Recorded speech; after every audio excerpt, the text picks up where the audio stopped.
মেয়েদের 18 আর ছেলেদের 21 বছরের নিচে বিয়ে হলে তাকে বাল্যবিবাহ বলা হয়।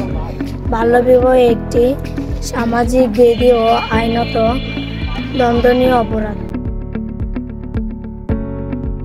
যেমন তার শৈশব উপভোগ করতে পারছেন না, আবার সকালে সন্তান ধারণ ও প্রসবের সময় নানা জটিলতা তৈরি হচ্ছে, এমন কিছু মৃত্যু পর্যন্ত ঘটছে।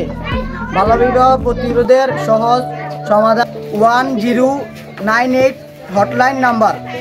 আমরা বাল্যবিবাহ প্রতিরোধ একসাথে কাজ করছি।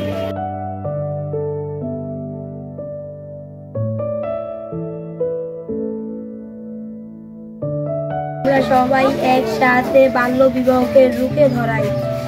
আসুন আমরা দায়িত্বতার সাথে বাল্যবিবাহকে না বলি। নই বই চাই, সুযোগ পেলে মানুষ হোক। আমরা শিশুদের জন্য নিরাপদ ও বাসযোগ্য পৃথিবী গড়ে তুলি।